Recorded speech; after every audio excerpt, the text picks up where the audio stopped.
Freedom for the people, that is what this show is all about. You're listening to What on Earth is Happening right here on the Intel Hub News Network. I'm your host, Mark Passio. This show is live every Tuesday evening from 8 to 10 p.m. Eastern Time. Today is Tuesday, February 1st, 2011. Thank you for tuning in, wherever you may be. And what we're going to do tonight is the first all-call-in What on Earth is Happening radio show. We'll see how this goes. I usually get phenomenal callers into the show, and I'm looking forward to it. We're going to have your calls all throughout the show for all 2 hours of the show this evening. Your comments, your questions, your concerns, anything that you want to ask, it's all on the table. There are no taboo topics on this show. There never are. So that's going to be coming up in a moment. I want to read a few event announcements for events coming up in the Philadelphia area, and then I'll give the call-in numbers. Actually, let me give the call-in numbers first so people can start to call in. So here we go.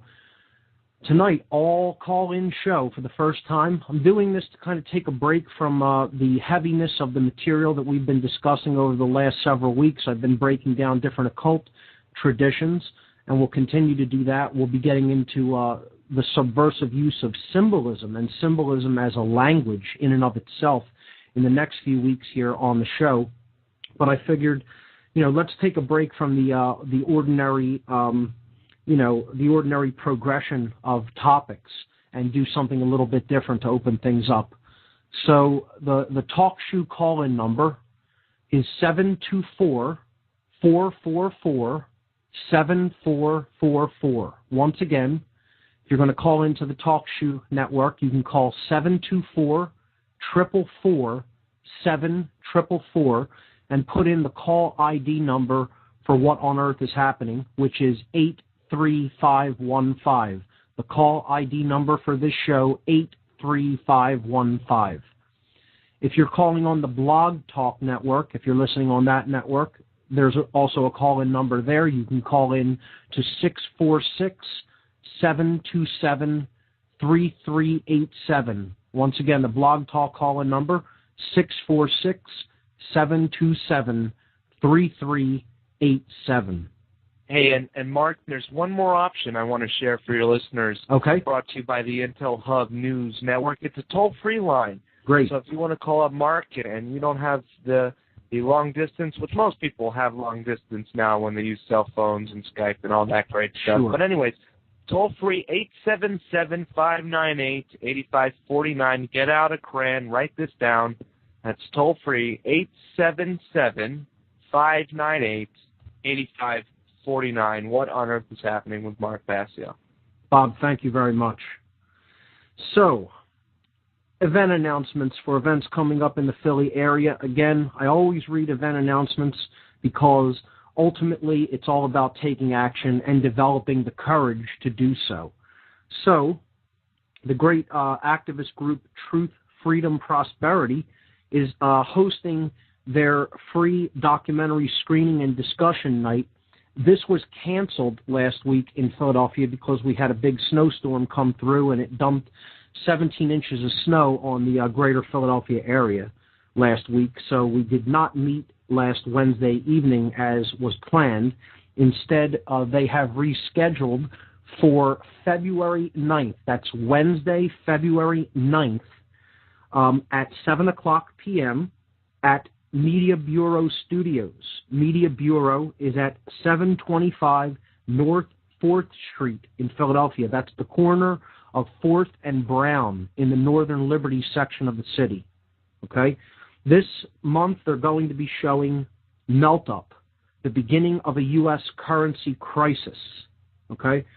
So that's going to be this next Wednesday evening, February 9th at 7 o'clock p.m., and then there will, after the documentary screening, it will be followed by a discussion and question and answer session. So come on out, support the group Truth, Freedom, Prosperity, and for other events that they host, please see their website at www.truthfreedomprosperity.org, truthfreedomprosperity.org. And finally, the Free Your Mind Conference, which is racing toward us.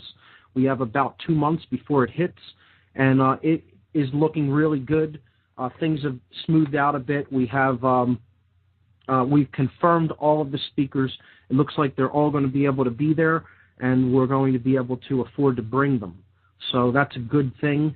And this event should be one of the best events of its kind, and one of the only events of its kind that I know of in the Philadelphia region. So come on out to the Free Your Mind Conference, a conference on consciousness, mind control, and the occult. Saturday, April 9th and Sunday, April 10th, 2011, at Ruba Hall, Ruba, R-U-B-A, Ruba Hall, at 414 Green Street in the Northern Liberty section of Philadelphia. The doors open each day at 9 a.m., and the speakers will be starting at 10 a.m. Admission is only $20 per day in advance, and if you choose to buy your tickets at the door, tickets will only be $30. Free Your Mind is a unique 2-day conference scheduled for April 9th and 10th in Philadelphia, PA, featuring multiple speakers and diverse educational materials for the purpose of raising public awareness of the critically important topics of mass mind control techniques, the covert and subversive influences upon consciousness and behavior, trauma-based and ritualized abuse, and the practical mental and emotional healing methodologies available for those affected by these devices.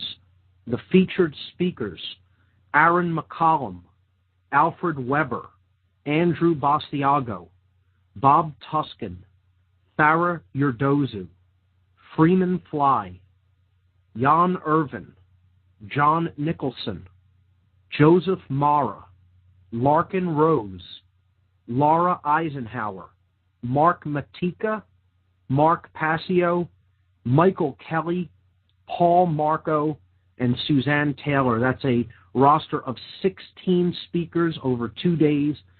Quite an impressive lineup of speakers and topics.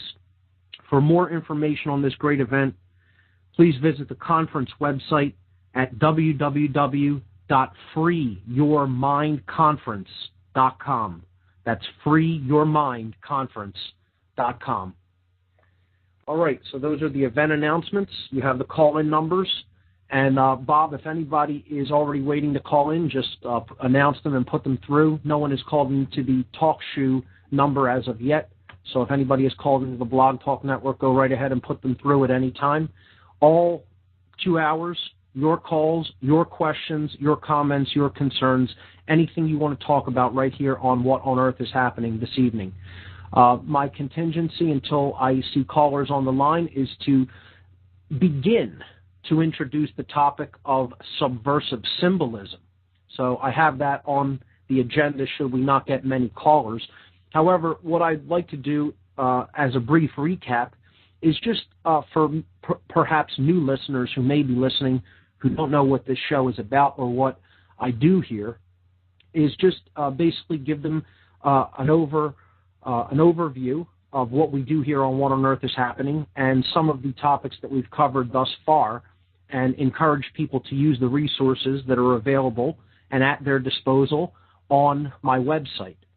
So ultimately what this show is all about and what makes it different than other broadcasts in the so-called freedom movement or truth movement is that what I attempt to do throughout the course of each show and to establish a tapestry, okay, is to get down to the primary causal factors of what is creating the experience that we are undergoing.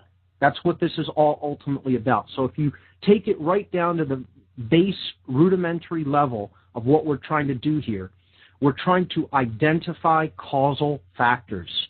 Causation is what we have to understand, and we need to understand how causation works to create the experience that we are actually living, that is playing out before our eyes. Okay?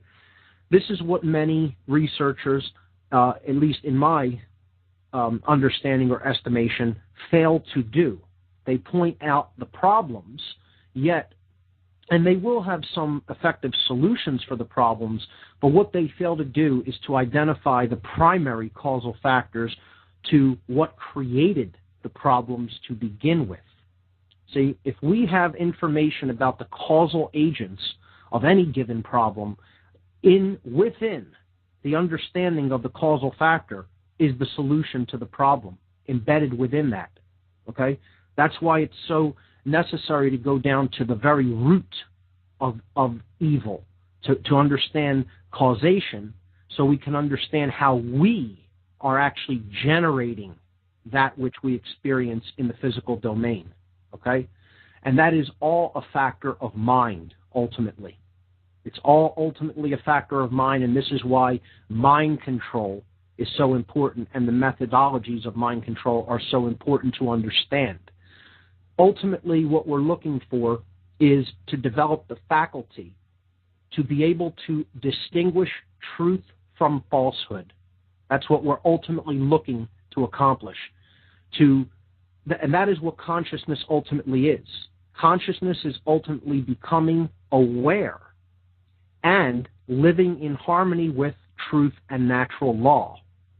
Natural law is a big topic of what we talk about on this show, because we have to understand that we are bound by certain laws that simply exist and are inherent to the universe, to creation itself, and we are bound by those laws whether we like it or not, whether we want to be or not, or even whether we have understood those laws or not.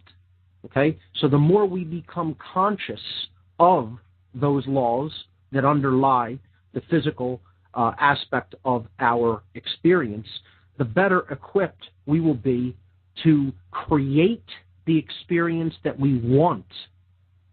Okay? And the better equipped we will be to not create that which we do not want. Okay? It sounds very simple, but this understanding escapes 99.9% of people out there, and this is why we're essentially living in the equivalent of a human madhouse, okay? And why so many things are being done to subvert human freedom and natural rights.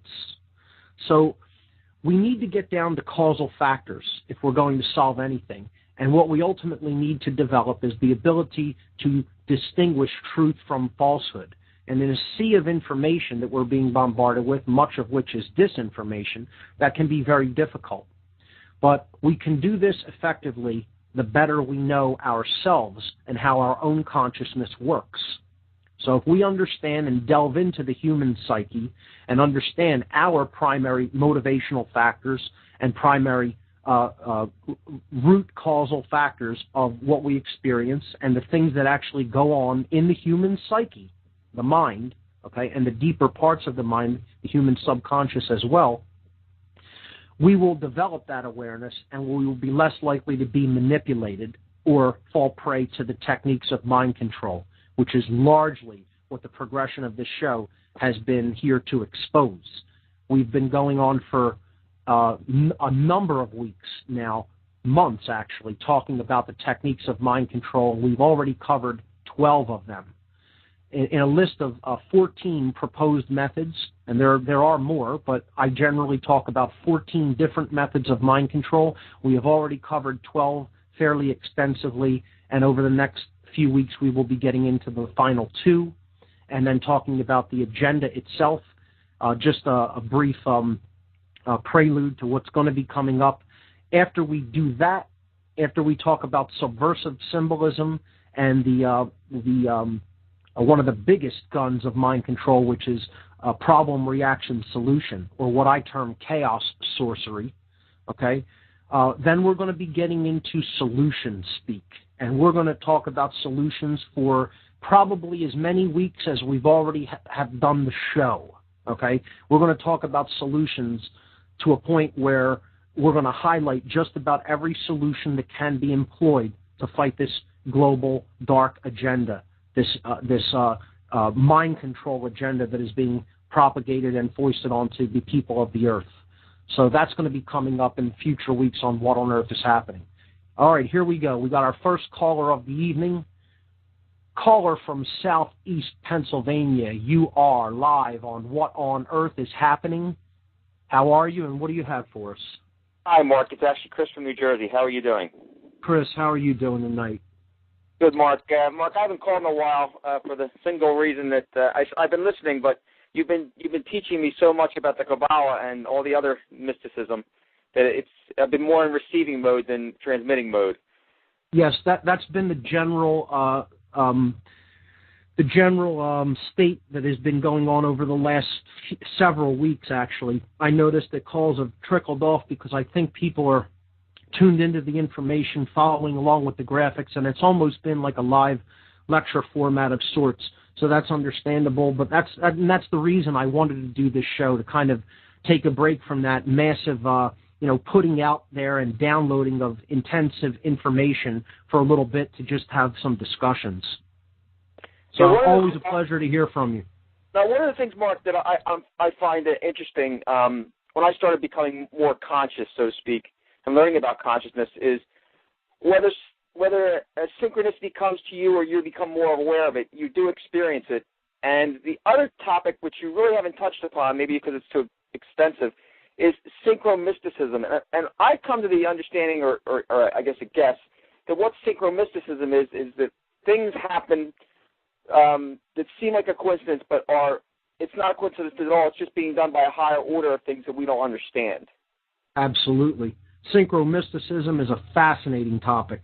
I was actually brought on to a show that was almost entirely about synchromysticism by Kevin, who often calls into the show. He goes by the name Kevin Tinfoil, or Karma the Jedi sometimes.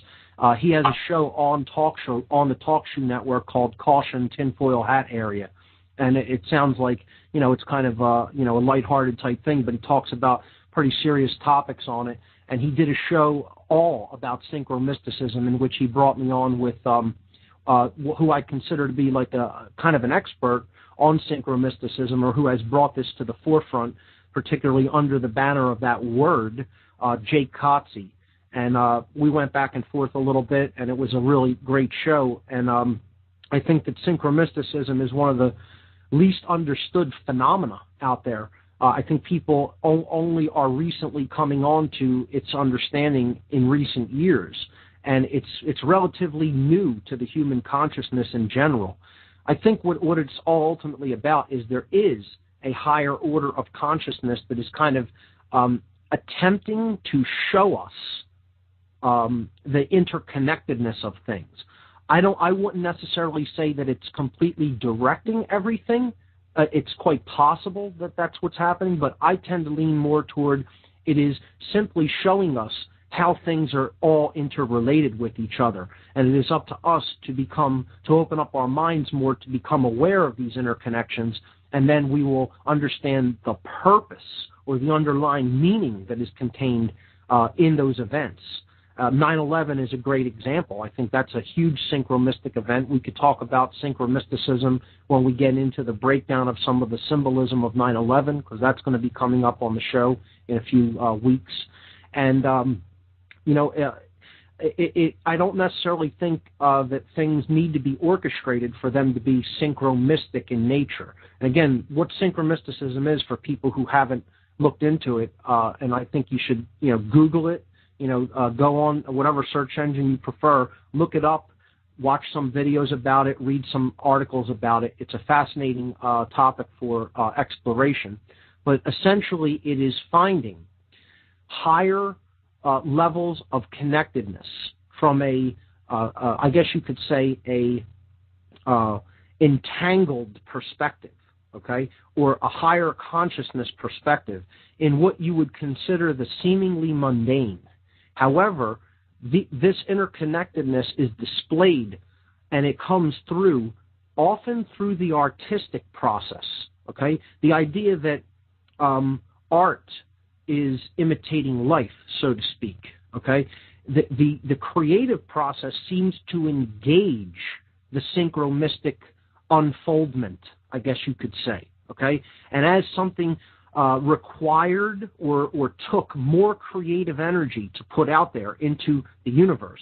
And that's why it often comes through in movies this synchromistic understanding. Movies are incredibly big creative projects, from the storyline to the writing behind it to the design of sets and costumes and creating the story itself, and then doing all the computer work that is necessary to do it, to put these together. There is so much creative energy engaged in making a movie, particularly a big-budget Hollywood film, and so many people are focusing their creative energy all toward the same goal.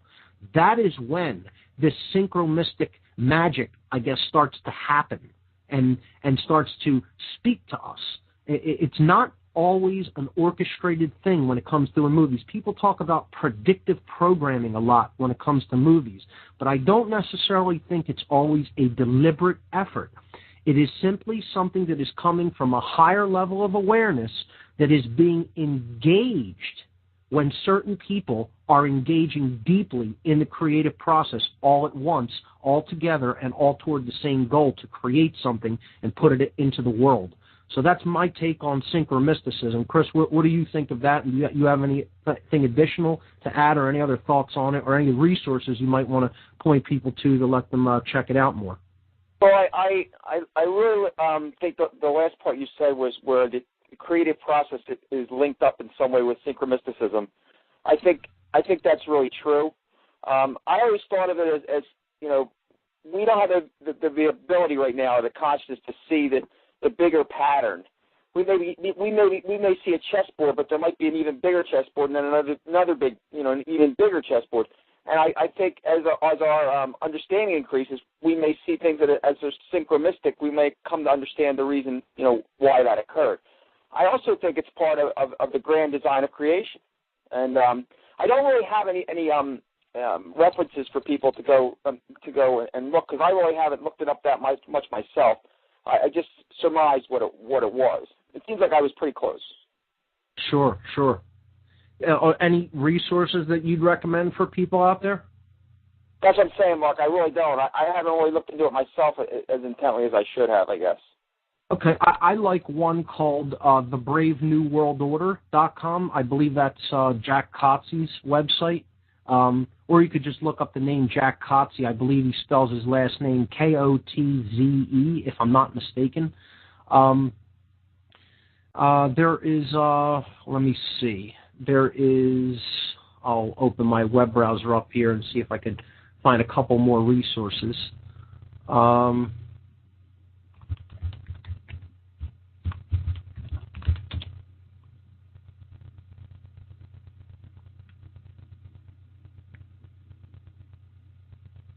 There is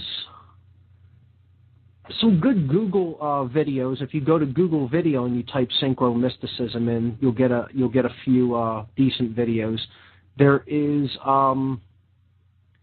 let's see, Reality Sandwich. That's Daniel Pinchbeck's website. He has some things on there about synchromysticism. Again, the Brave New World Order. I'm sorry, it's not thebravenewworldorder.com. I think it's thebravenewworldorder.blogspot.com. thebravenewworldorder.blogspot.com, and you need the word "the" in front, so thebravenewworldorder.blogspot.com. That's Jake Kotze's site, and it is Kotze. Let's see, there's synchromysticism.blogspot.com. Okay, there's also a Wikipedia page about it that basically, gives an intro to it. There's something called the Octagon, which is a synchromysticism site. Let's see. I think that's plenty, Mark. Yeah. You just type the term in. I would say start at something like YouTube, because videos kind of explain it better than reading an article about it, because it's an abstract concept. And if you start with a simple synchromysticism video, it kind of will take you through the progression to understand what this is all about. But again, it is abstract. You have to disengage the left brain, pure logic, pure intellectual mode, if you're really going to appreciate this as a again, something that is coming through from a higher level of awareness. We have to really see this from a right-brained perspective, because that's really what synchromysticism is. This is the right brain calling out to us. It's the higher sacred feminine energy that is the creative force calling out to us to try to disengage from our material world identified left brain thinking. That's really what I think the whole purpose of synchromysticism is. But I do think that it is something that is real. I do think that it is something that is coming through from a higher level of awareness, and is not necessarily something that is orchestrated. It is something that is this random series of interconnected things that are completely beyond coincidence or chance. If anybody thinks that these things are chance, I mean, good luck, because you're not going to roll dice and get these kind of sync-ups by accident, as far as I'm concerned. It's far beyond randomness. But to a very left-brain person, it would be what I would call a hard swallow for a left-brain person, Gotcha.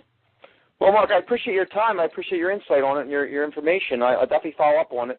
And I'm looking forward to your conference in April. I'm glad things are back on track again. Yeah, it's looking pretty good, and I'm looking forward to a lot of the speakers. We're going to have a roundtable a discussion panel at the end of the night on Sunday. We're also going to screen Suzanne Taylor's new documentary on the crop circle phenomenon on Saturday evening.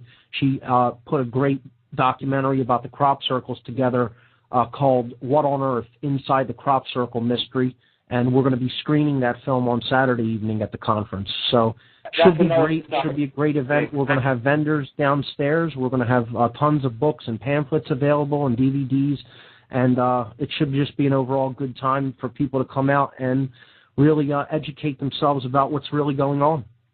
Yeah, I like the crop circle topic as well. I've been listening to a lot of that on True Frequency with Chris Everett. He's been a guest on their show. That's been pretty good. The last thing I wanted to ask you about, Mark, is, and I don't know if you know or not, is there any word about Michael Tsarian? Is he going to show up, or?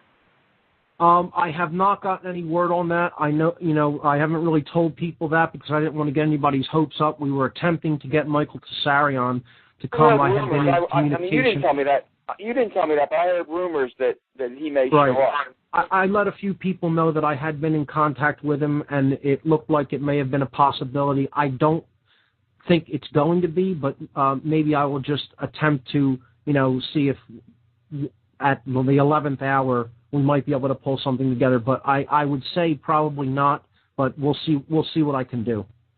Or even without him, it's a great lineup, and I really look forward to it, Mark. Thanks so much. You got it, Chris. Thanks so much for calling. Have a good night. Bye-bye. Okay, here we go. I was just speaking of this gentleman. Here we go.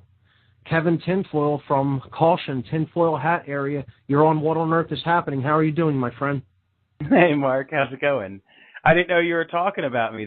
Thank you very much. I noticed that you were speaking about the synchromysticism and such, and I have not gotten yet a hold of the guy who's supposed to be my guest, like a full confirmation on it, but I had planned on either this Friday or Saturday to have an episode on my show on synchromysticism once again. So if your previous caller is interested, if he could just keep an eye out for that, I would appreciate it. Definitely. The last show that you did on the topic I think was great. You had Jack Copsey on there. You brought me on there. I got a chance to speak with Jake, and go back and forth with him, and I think it was great. Yeah, I really appreciated your contribution to it, because as strange as it is, it's not that I would say that my wife didn't already understand the concepts behind, say, 9/11 and so on and so forth. Can I watch my... Yes, go ahead. But it's as... unfortunately, I would say that she did not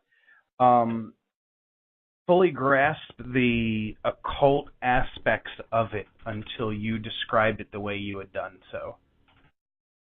I'm glad I was able to help with that understanding, because even I missed it when it first happened.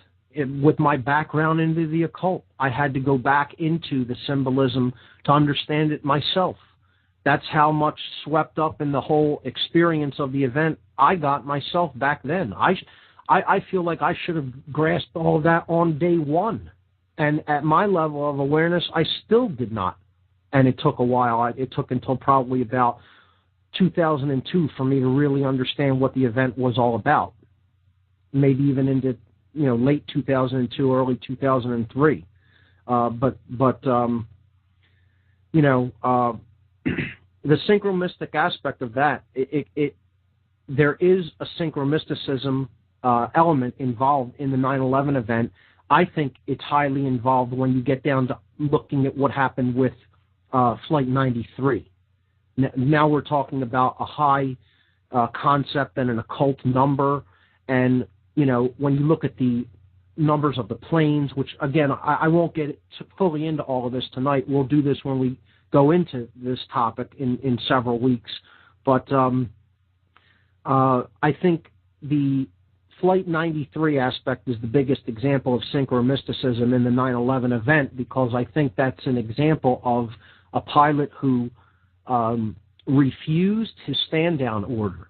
And in doing so, he engaged the concept of thelema, or the use of willpower toward the higher will. And this prevented Building 7 from being hit, because that's what I believe the intended target of Flight 93 was, which crashed in Shanksville, Pennsylvania, or was shot down over Shanksville, Pennsylvania. And in doing that, Building 7, which represented the middle pillar, which we've talked about in Kabbalah, and we will talk about also when we get to the symbols of Freemasonry and other occult traditions. That pillar couldn't remain standing as part of the ritual, and therefore they needed to bring that down anyway, even though no plane had struck it. And that's the linchpin. It's the key of the entire 9/11 truth movement, as it is now called.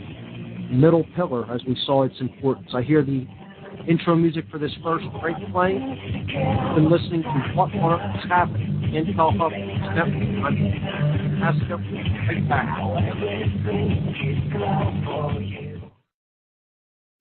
Are you still paying your credit cards and so-called bank loans, thinking that you owe the money? Do you feel like it's your moral obligation, but can't see an end in sight? Well, what if I told you that in truth, you don't owe a single penny, and that the banks know this and hope you don't find out? Here's where we come in. Free2Prosper.com specializes in a profound debt repudiation method which challenges the validity of your so-called debts, morally frees you from the burdens, and protects your property. Our system is often superior to settlement, bankruptcy, or consolidation, which often leave you in a worse situation.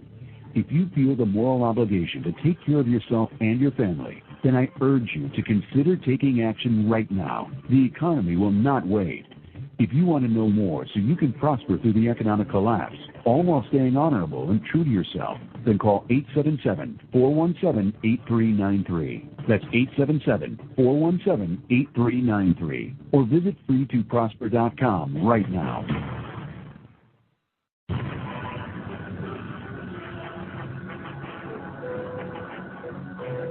Hey, it's me, Shepard, the host of the Intel Hub. Check out my live show every Sunday at 4 p.m. Central Standard Time. You can check it out from my website, theintelhubradio.com. Join me, Joe Joseph, John King, and A.C. Griffith, Thursdays and Sunday evenings at 8 p.m. Eastern for Freedom Link Radio on the Intel Hub News Network. A very wealthy U.S. citizen is predicting that in 2011, we will witness the most important day in America in more than 50 years. He says it will change everything about our lives, the way you shop, travel, invest, educate your children, and even how you take care of your health and family. Now this man has made some outrageous predictions over the years, but the crazy part is he's usually right. You see, he predicted the collapse of GM, Fannie Mae, Freddie Mac, and America's biggest mall owner, General Growth Properties, a few years ago. In fact, Baronis called his work a dire prophecy.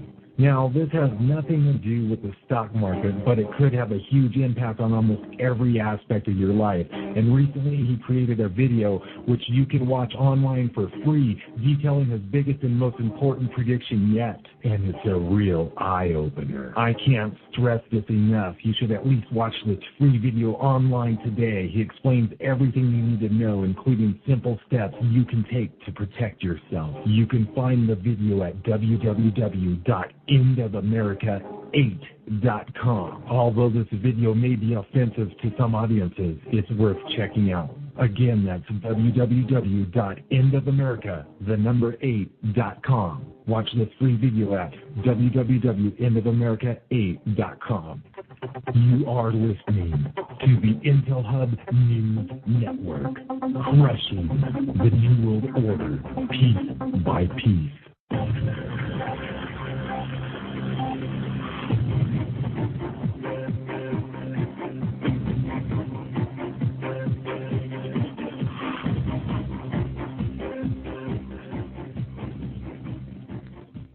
All right, welcome back. You're listening to What on Earth is Happening. I'm your host, Mark Passio, right here on the Intel Hub News Network. Before we went to the break, we were talking to Kevin from Philadelphia, and we were talking about synchromysticism a little bit. Kev, I know you want to talk about a specific topic about, who's the right people to trust with their information, and how we could, I guess, discern good information from disinformation. But before we do that, or maybe after we do that, I'd like to bring up something because I just recently ran into it at the new screening of Zeitgeist 3, Zeitgeist Moving Forward.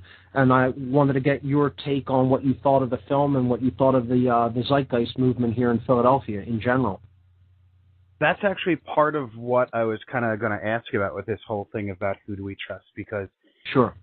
At this moment, I am involved with the guys that work with the Zeitgeist movement in Philly.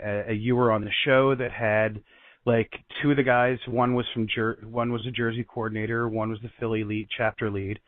Yes. You, Mike Salvi, Fernando, and James Babb from We Won't Fly.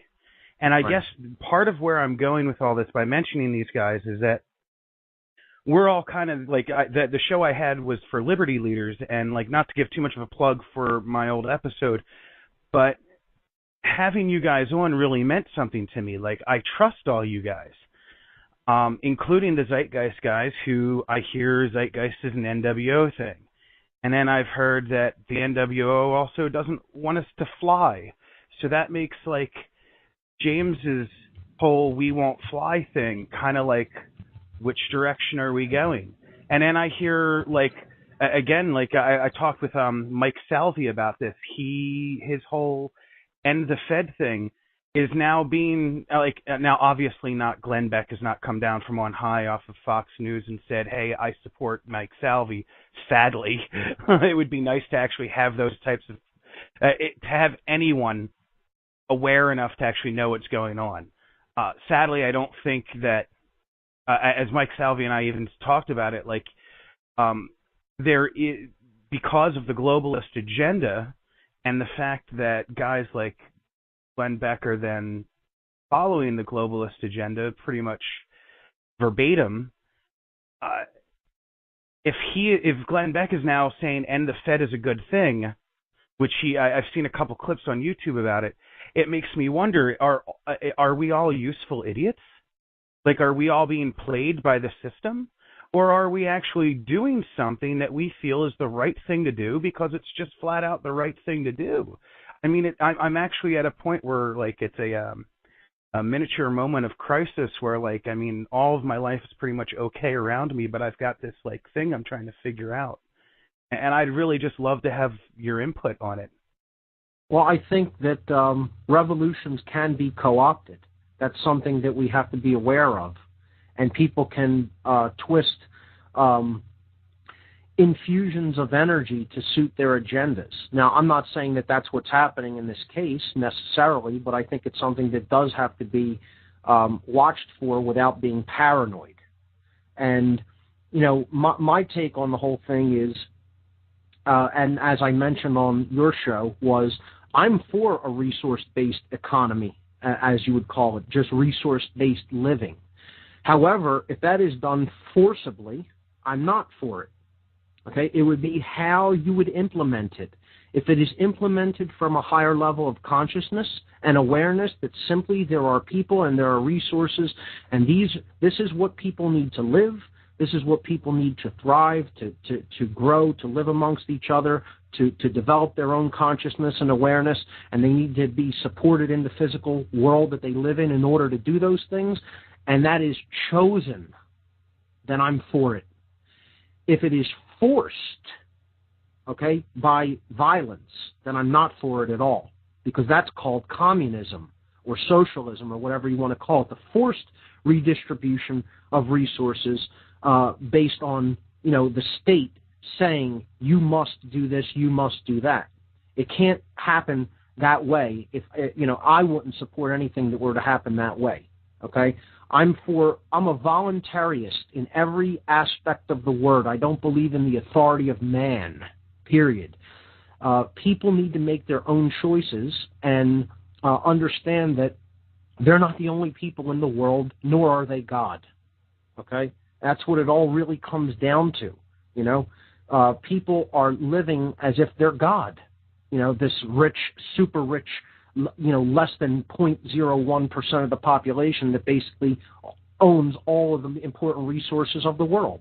Okay? That needs to stop, but at the same time, I don't believe in communist or socialist values to a point where I think the state should take over the resources and say, you only get this, you only get this, you only get this, you only get this, and that's it. You know? I think we can all have what we want and still be happy and thrive as long as we don't have this reptilian-brained directive impulse that says, I always have to have more. You know, it's about living within one's means and necessities as far as, do I need to have 5 cars and, you know, 10 mansions in different countries? Do I need to have that? You know, I mean, I was just walking with a friend through Philadelphia, and we pointed out the home of a celebrity, and my friend happened to know who the celebrity was that owns this huge home that takes up half of a block in the, I'm trying to think the section of the city. It's in, it's not Northern Liberties, it's in Old City, okay? So in the Old City area, and I won't mention the celebrity's name, but, you know, he's a well-known movie actor, okay? And he was telling me, yeah, he had this house made, and he never goes there. If nobody's ever in it, there's an alarm system. They have lights that are automated that go on to give the appearance that somebody's there. He might come there once every other 2 years, stay for a week, and that's it. And yet, you know, this takes up a huge amount of resources, energy, land, etc. You know, but he just has that just because if I happen to be in the area of Philadelphia, that's where I'm going to stay. I'm going to have my, you know, luxury place built with, like, you know, it's probably has a, you know, a movie theater inside there, and, you know, a gym, and you name it. I mean, it has all the amenities that you could ever possibly ask for or want without ever leaving, you know, the complex that you've built, so to speak. But, you know, do I think that that's, you know, how, you know, people need to use resources? No. But again, that's that person's level of consciousness. It's always more. It's what I can do for me. What could he do with the money that was spent to build that home, this celebrity, okay? What kind of contribution could he have made to help hunger or to help poverty or disease or homelessness or any other affliction? You know, could he have given it to the truth movement to try to just put out information? Could he have contributed to conferences that talk about, you know, opening up one's mind and awareness? No. he decided, I'm going to build a house with the extra money that I've made as a result of my career. As long as we're in the me mode of consciousness, it doesn't make a difference what kind of monetary system is out there. It's going to fail, and it's going to result in suffering. And this is what I just don't hear from the freedom movement people. They don't want to talk about consciousness and causality, causal factors. They want to avoid that because they want to be able to point the finger outward instead of turning it and pointing it at their own selves, because that's where true transmutation and change takes place, in one's own consciousness, in one's own mind, in one's own heart, and in one's own actions. And most people, not all, but most people in the world will kill or die to avoid looking within. Most people. That's the sad fact of the matter and the reality that we live in. That's what the human race has become. That's not what our true essence or nature is, but unfortunately that's what we have become. And most people alive today would rather die than to look inward. So that's my take on. I totally hear what you're saying there too, actually. That's my take on the whole freedom movement in general, and that's my take on things like Zeitgeist and the Venus Project, etc. I don't have a problem with the idea. I think it's a beautiful idea. The question is how will it be implemented? You need enough people behind that idea from a philosophical and moral perspective in order for it to be successful. Kev, stay with me on rather the line. than coercion. Stay with me on the line through this break. I want to talk about this a little bit more, and I'll get your take on who we should listen to. Thank you. This is What on Earth is Happening. We'll be right back.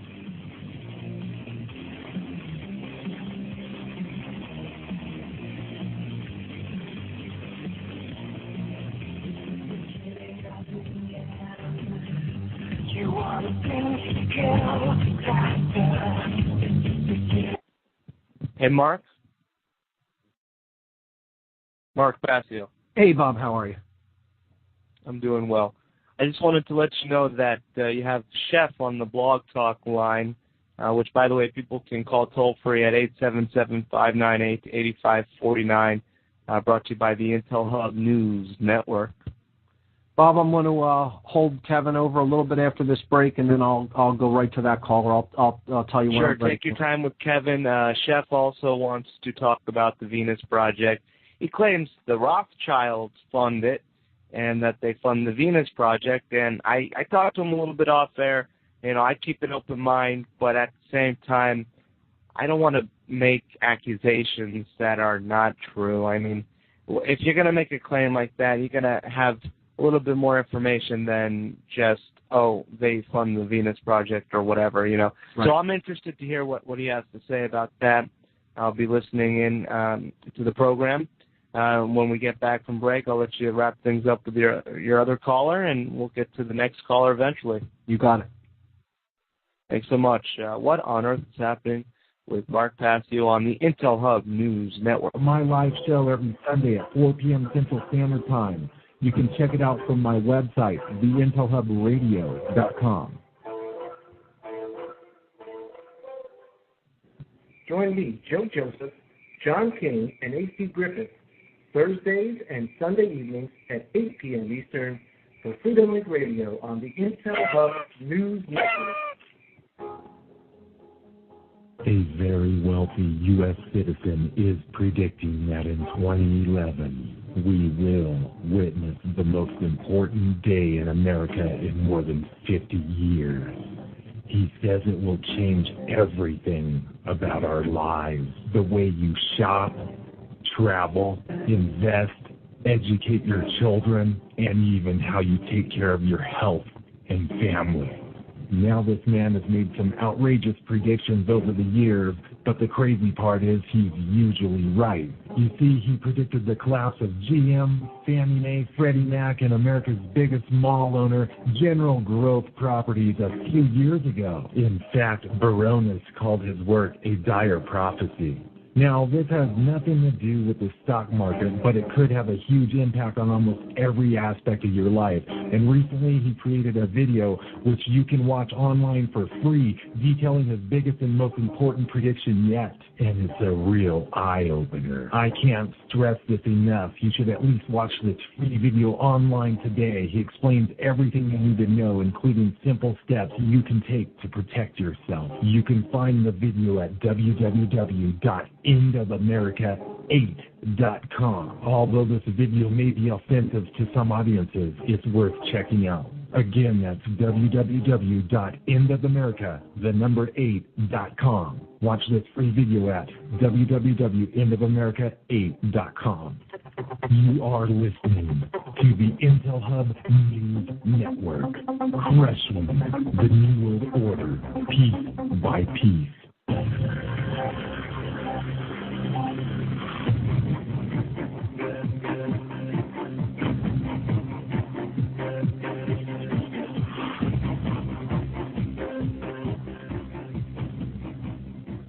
Okay, we're back on What on Earth is Happening. Before the break, we were talking about the Zeitgeist movement and the Venus Project and kind of the level of consciousness that would really be required to put something together like that. I think it's an idea that is far, far ahead of its time, unfortunately, because the human imagination is so stifled by the monetary system. People think that money is the lifeblood of creation, of life on Earth, that we need a monetary system, that we could not live if there wasn't such a thing as money. And this elevates the concept of money to godhood, because that's what it is intended to be. It is indeed really the root of evil, and the love of money is the root of all evil. But I would say attachment to the idea of money is the root of all evil. And this is what really the whole Zeitgeist movement is attempting to struggle against and break down. Break down this meme, which is an entrenched meme with incredible amounts of power over the human mind. I spoke about this at the last End the Fed rally, and my lecture was about the alchemist's philosopher's stone, the idea of the philosopher's stone, and what that was actually created from. And it was ultimately distilled from the human imagination.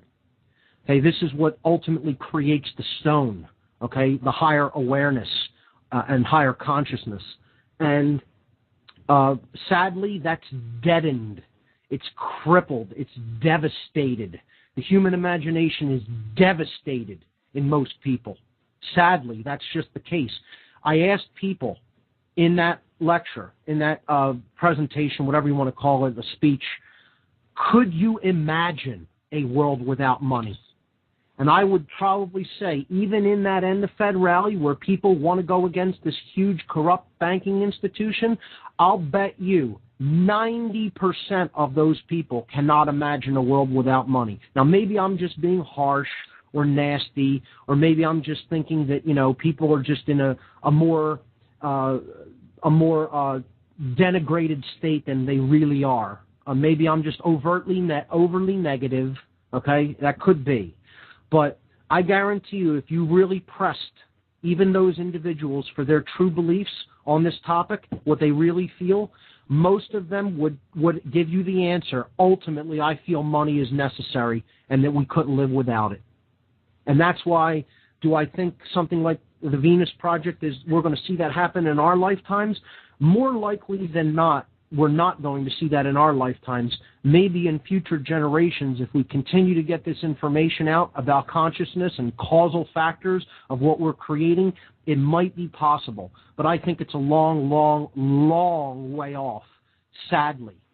I think the idea is a good one.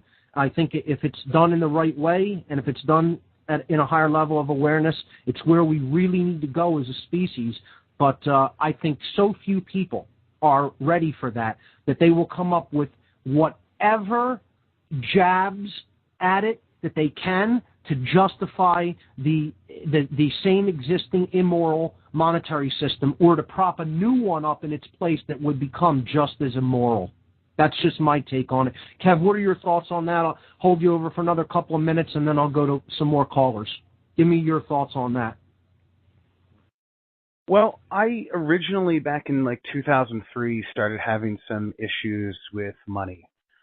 I got a decent job, so I lost the issues, but I didn't lose the drive to figure out a way to live without money, and I become very enamored by the whole concept of Earthships. And I only see the Venus Project as this, like, as above, so below, this like giant extension of the Earthships. All the same systems are in place, such as being able to make your own energy, make your own food, have all of your own basic needs taken care of without the need for money. I'm not a greedy person. I really don't need much. I mean, I'm very happy with the like couple $100 computer I have that I realistically paid very little for comparison for getting a deal through AT&T. But that's kind of besides the point. The point I'm trying to make is that if we managed, in my opinion, if we managed the resources of the planet better than we do now, and if we took a global systems approach to it, I think we would have a much better chance of not having the issues that we currently have, such as some people are concerned with overpopulation. I, however, am not. I've seen some research that shows that we could probably have about 25 billion on the planet. I agree. But that being that we're at 7, I think it's a holistically smart idea to just consider that future and get ready to be prepared to take care of that number now. Right. And I don't think that we can afford that in the future, considering, like, I've seen a lot of economists say recently that something like 60% of, or we're going to have to raise taxes to like 60% in order to get to where we need to be able to actually start paying off any debt at all. And we couldn't sustain a number like that the way we're living now. Not the way we're living now, which is completely against nature. Yes, some people are using so much and causing so much pollution and just using so many vast resources. And I just always wonder, like, is it just their whole divide and conquer scheme that pretty much allows them to get away with this? I mean, why isn't it that people aren't willing to just set aside their egos and work all together? I mean, the reason why I even did my last show with you and the other guys is that I knew everyone that sat down at that table was about end the Fed. The 2 Zeitgeist guys as well as all the other guys that were on the other side of the table. They all understood that we need a new monetary system, and a lack of one that could actually provide for all using a fully functioning resource-based economy, I think would work really well myself. It's the best of all worlds. It's the blueprints for Star Trek, and we're not paying attention to this gift that's there because everybody seems like they're afraid that they're going to be fooled by some NWO agenda, and we end up in Logan's Run. And, well, you know what? I'm not afraid of that. Like, I see the potential here, and I think that if we were twisted enough at that point after creating such a thing that we became that sort of authoritarian and closed-in society, I think people may stop and revolt from that. Let me put out my idea about why there's so much hesitation toward even pursuing something like the Venus Project. And again, there's some synchromysticism right in there, right in the words the Venus Project, right? Venus is the next planet closer to the sun from where we are. Just think about that from its symbolic perspective, okay? It's up 1 chakra closer to the crown chakra in the chakra systems as related to the planets, as we've shown on this show and looked into those symbolic connections, okay? So it's not going toward Mars, which would be going down a chakra or going farther away from the sun, but it's the Venus Project. Venus is also a name of the goddess, okay, the sacred feminine energy, okay? So again, it's also named after the goddess herself. One of the names of the goddess that we looked at when we talked about the tarot tradition was Venus, okay? And this is associated, her name was associated with Venus in the Roman tradition. That's just an interesting synchromystic connection, okay? Because the idea is one that takes us up a notch and takes us up to a higher level of consciousness. But the main resistance to this idea, okay, is people are thinking about it from the same level of consciousness that we are now, that we are dwelling in now as a species. That's where their viewpoint of this comes from. They're not thinking, if we moved to a higher level of awareness, if we moved up in consciousness and we no longer dwelled in the base brain and dwelled with an imbalanced neocortical brain, okay, if we didn't have all of this imbalance within toward the male side, okay, toward the yang energy, okay, if we embraced the sacred feminine energy, if we combined the left brain with the creative and nurturing power of the right brain, and we moved up to a higher level of consciousness, that's how this would work, and the only way it would work. We cannot talk about building a non-monetary system in general without talking about a fundamental shift in human consciousness. And this is what is completely left out of these discussions, almost completely left out of these discussions. And that's why I got kind of almost, not upset, but almost depressed when I was, on the show that night, because no one was bringing up consciousness. They were just talking about the mechanics of it and the logistics, and that's all that was being brought up. But what wasn't being brought up is the quality of mind, the improvement to the human psyche that would be necessary to implement something like that. And the reason that this is often not brought up, and again, I may be taking a jab here or even a stab here and there, is the people who are discussing these ideas aren't at those levels of consciousness. And they're quite unread about a lot of this information. They're quite unread about what would be required to change consciousness and to have a paradigm shift in awareness. They're quite unread about the occult itself and about how these are tools for improving consciousness. They think naively and childishly that they're going to get from here to there without going through the steps between, and that it's not going to take any real hard work on the ground to get that done. And this is why I'm not very popular. This is why, and I'm not here to be popular. I'm not here to make friends, or it's not a popularity contest. I'm here to explain to people just how much work is going to be involved to make this transition. And not to depress them or make them fearful, but to make them aware. It's harder than what you're even thinking now to change truly from within and to change your mind, and to get out of the barriers of mind that have been put there by the existing systems of conditioning and social engineering that you have been born into from the minute of your birth, and that your parents and grandparents and great-grandparents on back through the generations have been born into. Okay? That's exactly how I feel like I'm going through right now, too. It's because it feels like I'm getting all this information from all these people saying that what I'm doing isn't effective, and all I'm doing is trying to actually do something. And they're all just telling me that, oh, that's not going to work, that's not going to work, that's not going to work. And I'm like, then what will? Tell me. You tell me what will. And no one then has an answer for me. So, like, I feel like if I'm going to be damned, I'm going to be damned for who I really am. And I hope everybody can appreciate that and understand that I'm just going to keep moving forward myself, and hopefully. That's right. And that's all people. I'm a dreamer, so I'm not the only one, and I hope someday you'll join us. That's right. That's right. And that's what I ended. That's what I ended my speech with.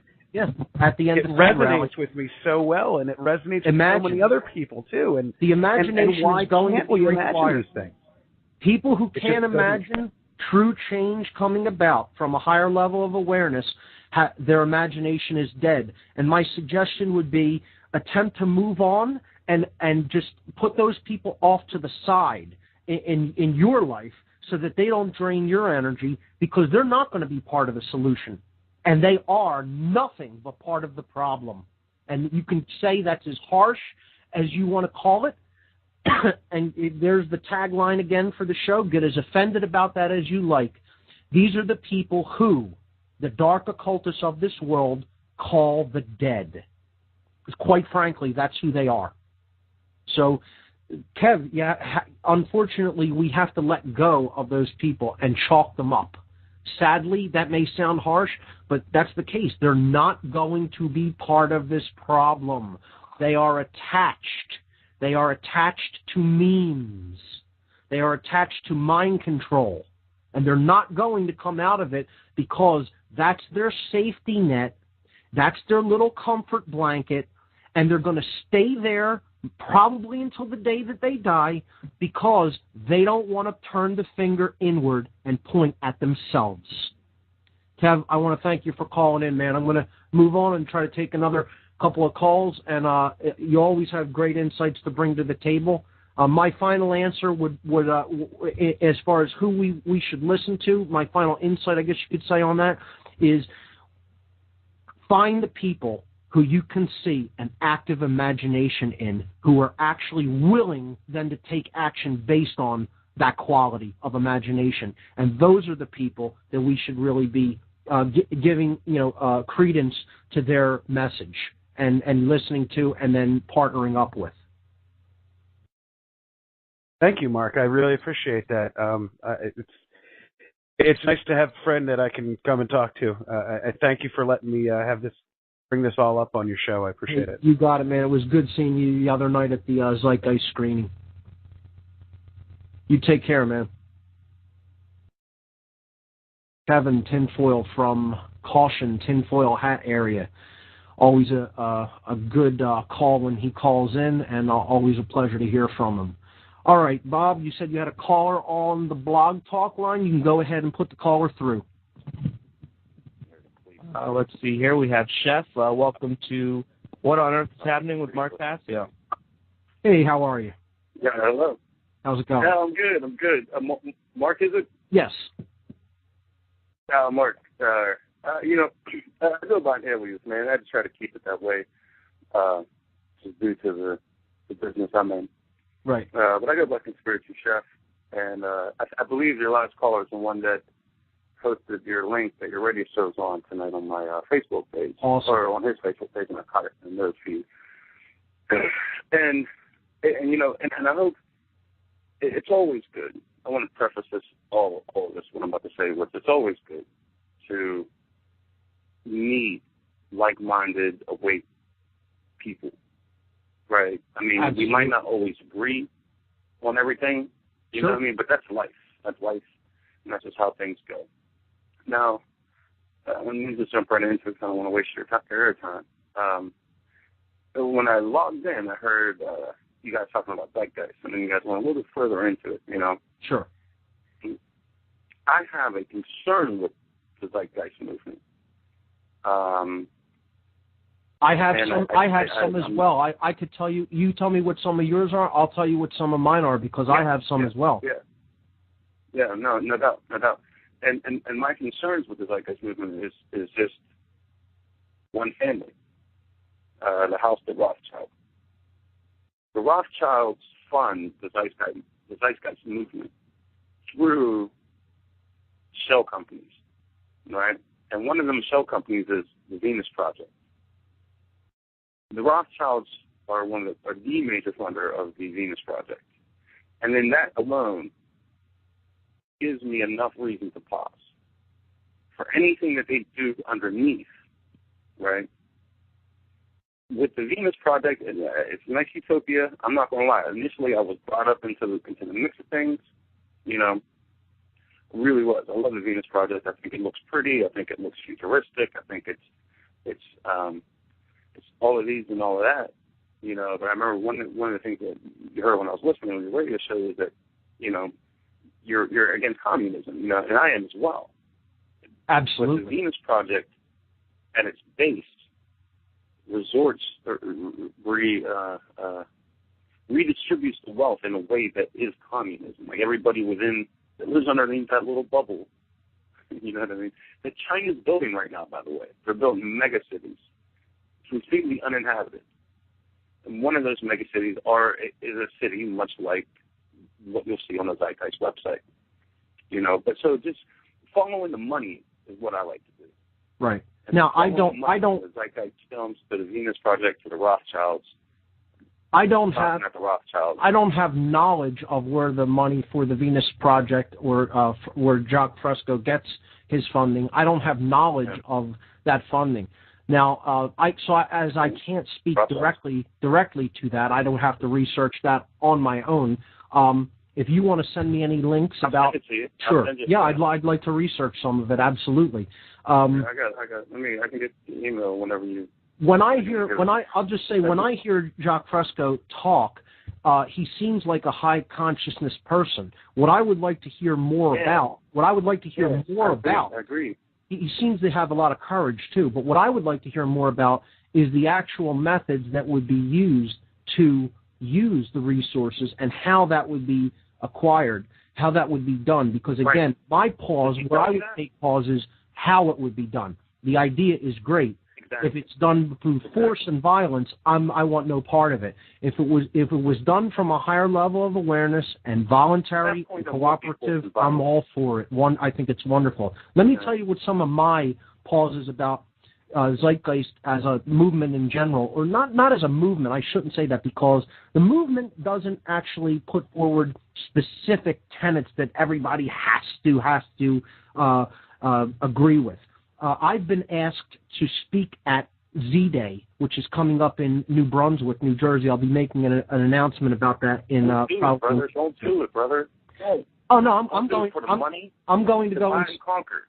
I'm going to go and speak at it because I'm going to talk about the occult origins of money, which is not addressed in the films.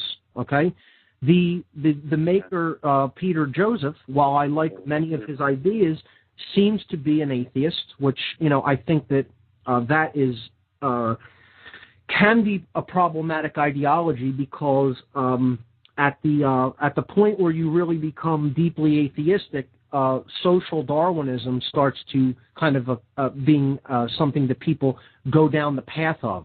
Now, I don't think he's a social Darwinist. I'm not saying that, but when you get into atheism and you think that man is the highest force that is operating here, that's when I have to step back and say, then basically there is no ultimate truth, there is no ultimate right or wrong, there is no actual objective morality, and we get to make it all up.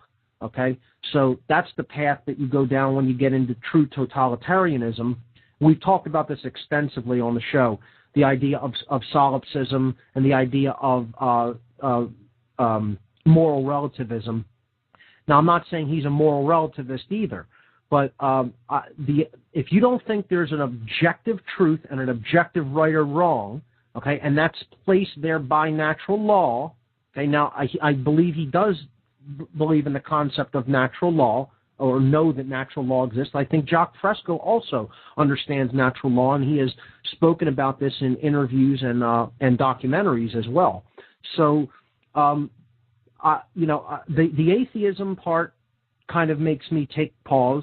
The other part that I think that is something that concerns me a bit is that he downplays the occult aspects of this, and that's where I have to completely go in the opposite direction, because there is a small hidden cabal of dark occultists that are calling the shots. And this is the reason that I will make that statement and just completely say he's simply incorrect about that. It's not my opinion. It's because I have experiential knowledge of that. I don't have that from reading about it in books. I was involved. I've been involved for years of my life in the dark occult, before I had my transformation in consciousness and came up to a higher level of understanding about what was really going on this planet. So I developed a conscience I understood morality, I understood natural law and moral law, and started to live in accordance with those laws and understand that there is no authority in man, and man isn't the highest force in the universe or even in our local neighborhood, okay? And I came out of that base level of consciousness that I dwelled in when I was helping these people, these occultists. So my experience in that capacity is not in books or reading about it, it's living it. And there is no replacement to that experience. This is where someone like Peter Joseph simply does not have this experience. I don't think he can be totally faulted or blamed for that. He just hasn't been involved with the dark occult and with the people who are operating it. I have. Okay, so he's simply incorrect about that. I'll state that unequivocally. Okay, but he's entitled to his belief because he doesn't have that knowledge. Okay, so he's entitled to say, I don't think there is such a thing as dark occultists running the show or what people have termed the Illuminati. You're perfectly entitled to continue to believe that and continuing to try to convince other people of it. But I'm letting people know that's incorrect. It's wrong. Okay, so that's where I have to part ways with what he puts out in the third film. And I think he's deliberately doing that because he doesn't want to alienate people. He wants to make it purely about the sciences and purely about the left brain aspects, because that's what he knows people are trapped in. He knows people are trapped in that level of left brain consciousness, and only by keeping it to that narrow bandwidth, that narrow playing field, or inside that box, can he appeal to more numbers of people. And let me tell you, it's effective because more people were at that Zeitgeist screening in Philadelphia at the Ethical Society than I've seen at any meeting having to do with the truth or freedom movement in this whole region in the last couple of years. And it's sad. That's sad because, you know, I think there are many worthy groups working toward true change in this area, and they don't have the numbers.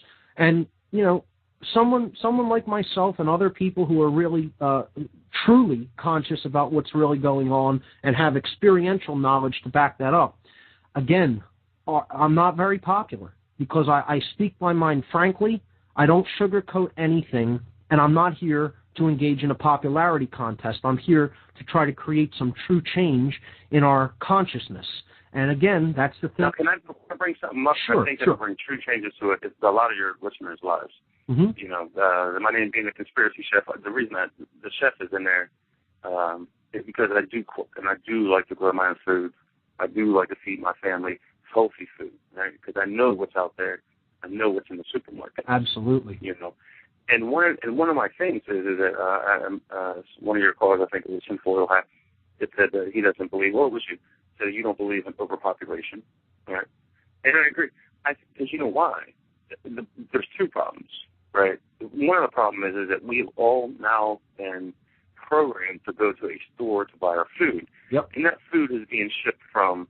We get shrimp from Thailand. We get shrimp from the Gulf Coast, of course. Yep. You know, but like I go in, if I have to buy shrimp, I'll ask where my shrimp is from. You know, and I don't buy shrimp anymore from the store. It's unfortunate because I love shrimp. You know, but you can make a hydroponic system with less than $50 that you can grow strawberries, lettuce, tomatoes, any sort of vegetable or fruit that you would like. You can grow a banana tree, for crying out loud, in a hydroponic system. You know, you can grow potatoes in your garbage can. You know, and it'll be a whole garbage can full of potatoes. So these are things that we can all personally. Hey, Chef, we're coming up to a break. Hang with me over through the break, and we'll continue this on the other side. Ladies and gentlemen, you're listening to What on Earth is Happening right here on the Intel Hub News Network. We'll be right back.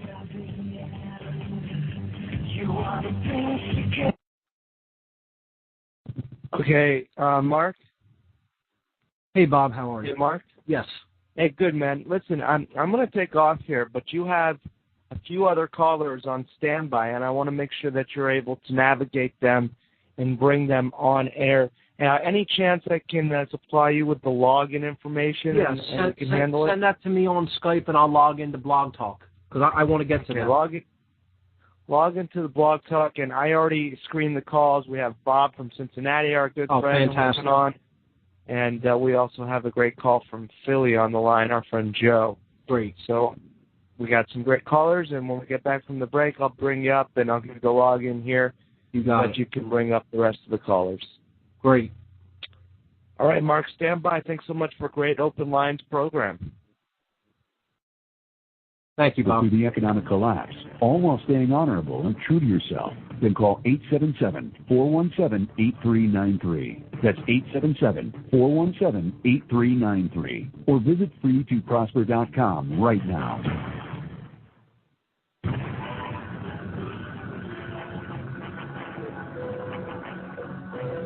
Hey, it's me, Shepard, the host of the Intel Hub. Check out my live show every Sunday at 4 p.m. Central Standard Time. You can check it out from my website, theintelhubradio.com. Join me, Joe Joseph, John King, and A.C. Griffith, Thursdays and Sunday evenings at 8 p.m. Eastern for Freedom Link Radio on the Intel Hub News Network. A very wealthy U.S. citizen is predicting that in 2011, we will witness the most important day in America in more than 50 years.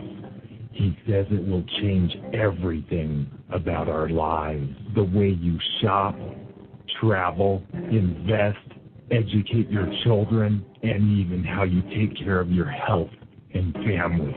Now this man has made some outrageous predictions over the years, but the crazy part is he's usually right. You see, he predicted the collapse of GM, Fannie Mae, Freddie Mac, and America's biggest mall owner, General Growth Properties, a few years ago. In fact, Baronis called his work a dire prophecy. Now, this has nothing to do with the stock market, but it could have a huge impact on almost every aspect of your life. And recently, he created a video which you can watch online for free, detailing his biggest and most important prediction yet. And it's a real eye-opener. I can't stress this enough. You should at least watch this free video online today. He explains everything you need to know, including simple steps you can take to protect yourself. You can find the video at www.endofamerica8.com. Although this video may be offensive to some audiences, it's worth checking out. Again, that's www.endofamerica8.com. Watch this free video at www.endofamerica8.com. You are listening to the Intel Hub News Network, crushing the New World Order piece by piece.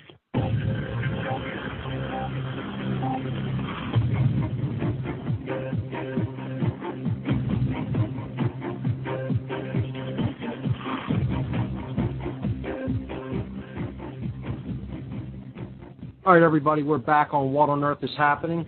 We were on the line with caller Chef. Chef, are you still there? Yes, sir. Can you hear me? Yes. Okay, so take another couple of minutes, and then I'm going to move on to another caller. You were talking about growing fresh, wholesome foods on your own, as opposed to relying on foods that were provided with in supermarkets. Precisely. Right, precisely. Because of the fact that one of the arguments of overpopulation is that there is not enough food, and I think that less is more, I think that one of the things that I didn't necessarily call up to attack the Venus Project, like I truly haven't, right, because in a perfect society, I love it. I really do. It looks beautiful. It's a great thing. And we might need to get there sometime. But I think you hit the nail on the head when you said that it's not going to happen in our lifetime. It will happen in future generations, and you just hope that people do it right. I would say as long as we remain in the state of consciousness that we're at, it wouldn't happen in our lifetime. I don't think anything is impossible. I think if we developed imagination and developed higher consciousness, it could happen very quickly, actually.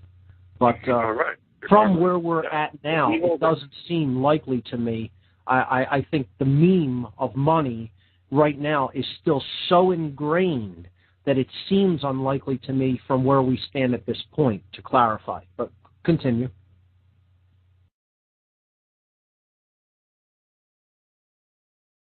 Jeff, are you still there?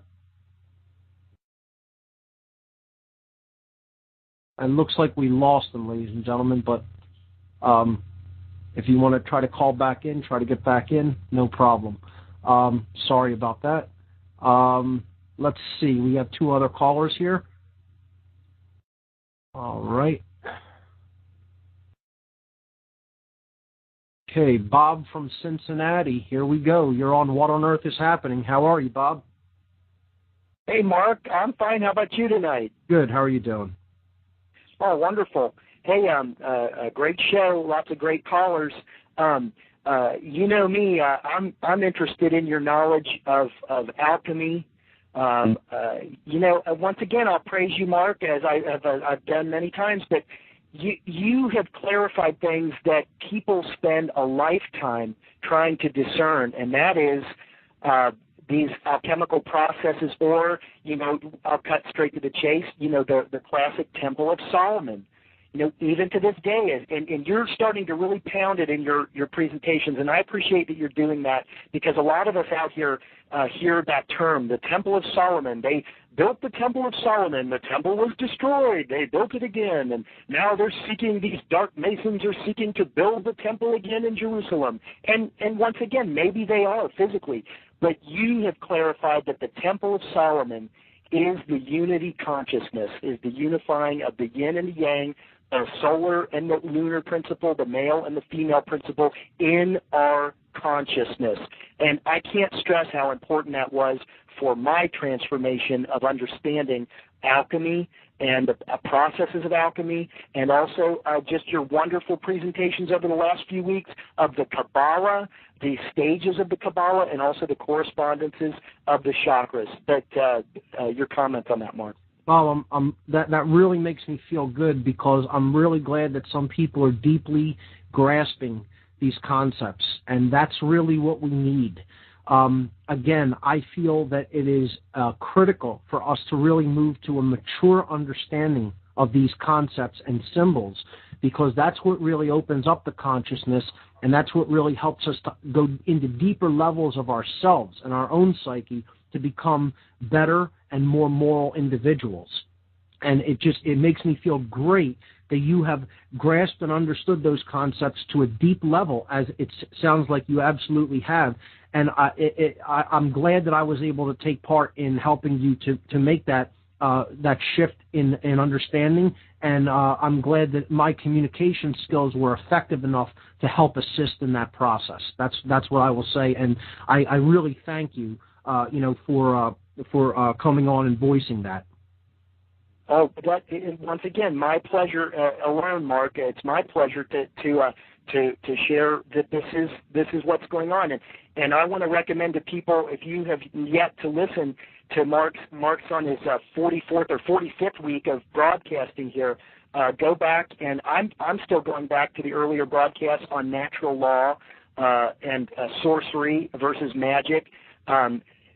Once again, you're clarifying, and once you grasp it, once you get that the mystery and the secret of the mystery schools has to do with consciousness and the within, what's going on within each one of us, because that's the one thing we know nothing about, is what's going on inside each one of us.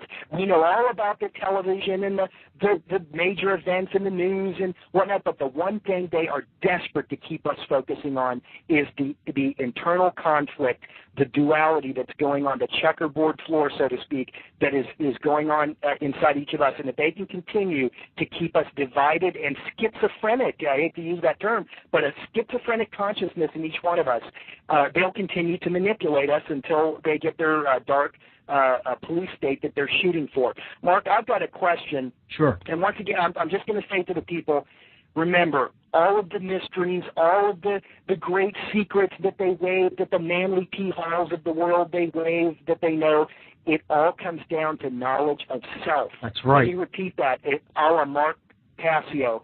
ladies and gentlemen, all the great mysteries, the secrets of Masonry, the secrets of the mystery schools. Mark's going to lay them out right now through the voice of Bob, and the voice is saying it all has to do with what's going on with the self. Absolutely. Each one of us inside of our transformational process, and that's our consciousness, our awareness. And once you grasp that, it's a life changer. It is a life changer. The Temple of Solomon is consciousness. It's got nothing to do with a building, and don't seek it in Jerusalem. Don't seek the mysteries in some dusty old book and some magic spell that's going to create energy to give you power. It's nothing to do with that. All the magic is internal. Like you said, Mark, even the great teacher, Yeshua Jesus, said, the kingdom of heaven is found within. That's right. And Bob, you gave me the chills because I can only hope that most of us will get to that level of understanding as soon as possible. You're totally on point. Totally on point, my friend. You had a question? Go right ahead. Well, it's thanks to you that I am on point. And my question is, Mark, I'm intrigued by all these old alchemical drawings, and you know where I'm going with this. These medieval drawings of strange beasts and creatures and alchemists, and there's one that keeps coming into my view, and I've yet to discern it. It's called the squaring of the circle. Yes. And you'll probably know it. It's this alchemist standing in front of a brick wall, and there's a circle on the brick wall. Oh, yes. Pointing at. Yes. I know this well. Yeah. And he's pointing, and I'm just. Yes, go ahead. I was just going to share the image with the audience, and then I'm going to step back and let you explain it, sir. It's an alchemist in robes, and it's a medieval kind of Renaissance feeling, and he's standing in front of a brick wall that has a circle on it that looks strangely like a globe of the world. Inside the circle is a triangle, and inside the triangle is a square. Perfectly set inside the square is a circle, and then he is pointing to the top of the circle, and inside there are two people. I guess it's a small figure in my image here, but it's probably a male and a female. And I grasp now, since you've shared a lot of this, what part of it is, but if you could share with us the meaning of the squaring of the circle. Thanks, Mark. This symbol that you're referring to, and I will probably bring this up when we go into the symbolism section, is one of the keys of alchemy, of the alchemical tradition. It is a symbol known as the Philosopher's Stone, okay? And on some chat programs, it's funny that you mentioned this symbol. I actually use it as my avatar, the little icon that you use for your chat picture, okay? Right. This represents the lower world, okay, and the upper world. So this represents the physical world and the world of spirit, and it represents how the physical world attempts to reach upward towards spirit, and how the spiritual world tries to reach downward to pull the spiritual toward it, so that they come together, okay. And what the circle represents that goes around this square, okay, is basically coming to an understanding of natural law and coming to higher consciousness. And in doing so, one is ruling one's base awareness or base instincts or animalistic nature, the physical identified consciousness, the physical world identification. And they are understanding that they are part of the divine all, okay, the higher level of consciousness that is the creative force that indwells everything in nature. So this is also symbolized in some of the symbols of Freemasonry, which we'll be getting into over the next many weeks. But the square, you're familiar with the compasses and square in Freemasonry. Okay, it's one of their major symbols. Okay, you'll often see this on Masonic buildings or temples or lodges. You'll see this put on emblems on the back of cars. The magnets or whatnot that people will drive with on the back of their cars. The square at the bottom there, turned upward, represents base consciousness. Okay, base consciousness is rigid. It doesn't really change form, okay? It's not flowing. and it traces a square, okay? What our task is to actually raise that up, from base consciousness so that we turn the square over, okay? But moreover, that we transcend the square completely. So the inverted square, where it's pointed upward, okay, toward the heavenly realm, is the symbol of the master of the lodge, who has governed his base instincts. So the square is upside down; it is inverted, okay, or I should say it's right side up. The way that you'll see it on the symbol of the compasses and square is upside down, with the point pointing downward, okay? But it is governed, it is ruled by compasses. The compasses come down over top of the square. This is a indicator that we need to govern our base consciousness, govern our animalistic instincts, so to speak, okay? And in doing so, we are circling them. We are circumscribing them because the compasses trace a circle. Just as a square traces a square, the compasses are the tools that draw a circle.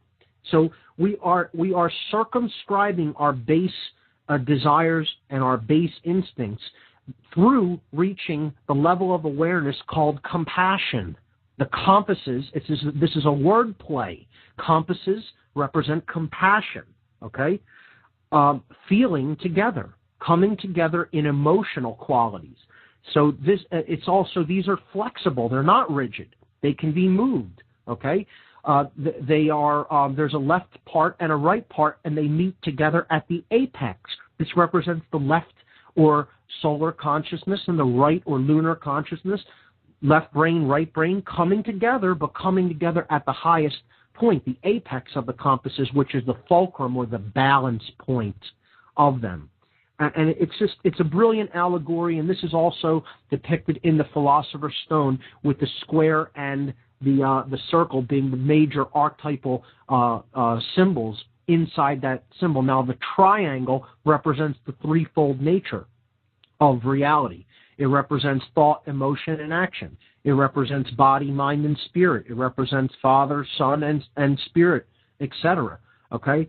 The sacred feminine, the sacred masculine, and combined with the creative force, the generative principle, coming together in the chemical wedding. These are all concepts we've briefly touched on, and you can go back in former podcasts. I'm glad you mentioned that, Bob, but these are the basic archetypal symbols that are in our ancestral consciousness, our ancestral awareness, and the alchemists put these together in this thing called the Philosopher's Stone. What I would suggest, Bob, now that you have become aware of this symbol and that you've looked into it on your own a bit, attempt to actually undergo the exercise of drawing the Philosopher's Stone, okay? It is one of the hardest things to do.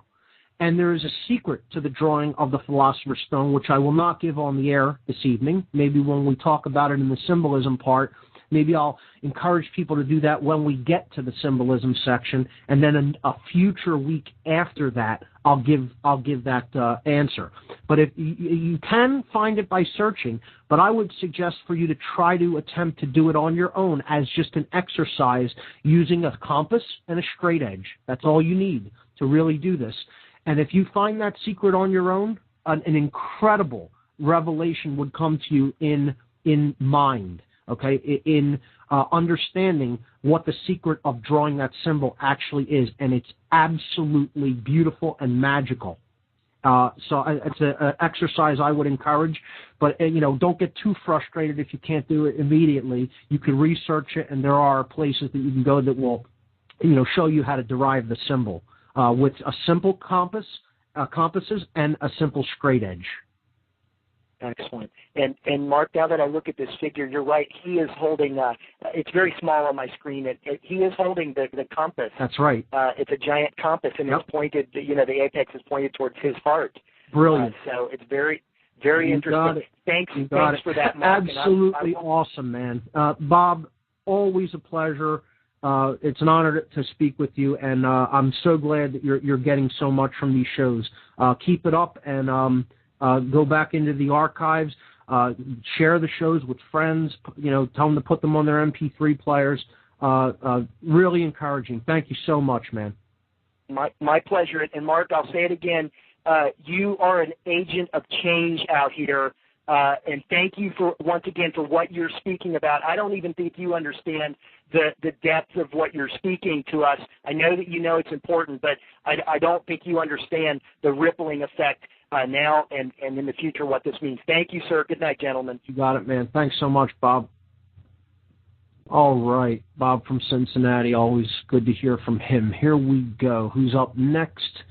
All right, Joe from Philadelphia. You're on What on Earth is Happening. What do you have for us tonight? How you doing? Thanks for taking my call. I'm kind of new to your show, so I hope this isn't a little off topic. I don't think it is, but here we go. Jordan Maxwell says quite eloquently, still can't say it, we didn't evolve from monkeys, we're evolving into monkeys.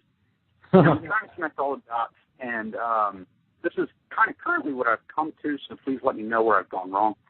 According to many interpretations of the Bible, we came from gods, perhaps the mythological fallen angels, who were similar to people but have additional powers, such as telepathy, enormous strength, etc. Now, supposedly, these gods mated or blended genes with beings from Earth. After the genetic manipulation, these new human beings had godlike powers but also had Earth-like animal instinct. Now, over time, the genetic manipulation got a little watered down and continues to do so. However, the elite tried to maintain this genetic code of the original gods by way of kings, popes, etc. So I was curious to know if organized exterminations and genocide that we're currently witnessing are attempts by cultists to eliminate what are interpreted to be inferior genes compared to those of the original gods. Absolutely. That is exactly what's being done because these people are eugenicists. You need to understand eugenics and what this agenda is and what it means. And indeed, I don't get into that aspect in my What on Earth is Happening presentation because it is specific to human freedom and mind control in general are the principal concepts that I lay out in that presentation and on this show. However, I have done extensive research in these fields. I think what the basic storyline there that you outlined is quite on point, and this does point to the ancient ancestral lineage of kings that ruled by divine right. This is where the divine right of kings and queens comes from, and I encourage people to look into ancient human origins, to look into human origins as a concept in general. I've said before on the show I don't believe in creationism, nor do I believe in macrobiological Darwinian evolution, This is the middle ground between those things, and it explains so much about what's going on in our world. The reason I don't get into it on What on Earth is Happening that much, I have spoken on different topics such as this as part of UFO-related conventions and symposiums. But I have a presentation called "Don't Count on Disclosure" that I've given in the past, and it touches on all of these topics. I separated it out as a separate presentation because not many people are ready to hear information like that.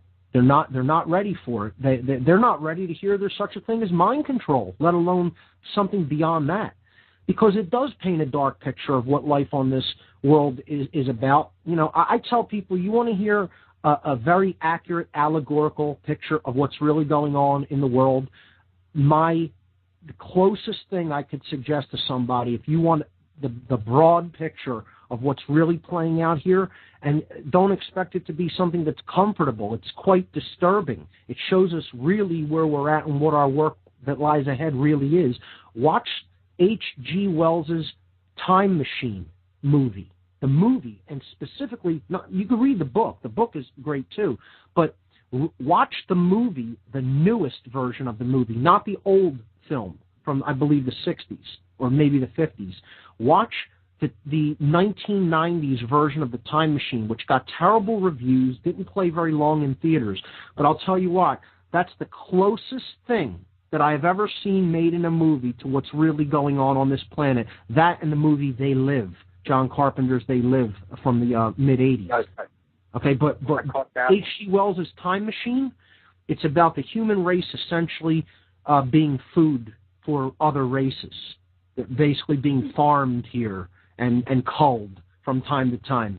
And they just think that it's, these people just live and think it's normal. When he goes into the future, he confronts these people and they say, this is just the world as it is.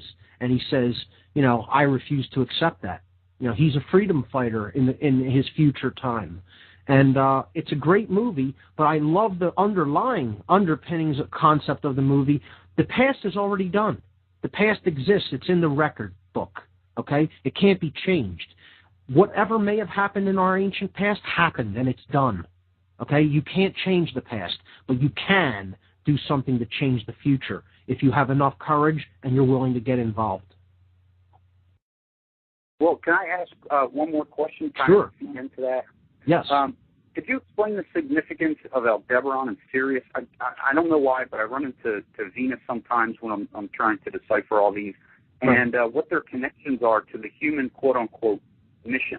Yeah, Aldebaran in some mystical traditions is, there's different pronunciations of that. I just call it Aldebaran. Different mystical traditions think that this is some sort of a central spiritual hub. It's like a star that acts as a central spiritual hub for a wider portion of the galaxy. Now, I don't know whether I subscribe to that necessarily. I'm just telling you what some people's interpretations are of it. And what was the other one? Sirius.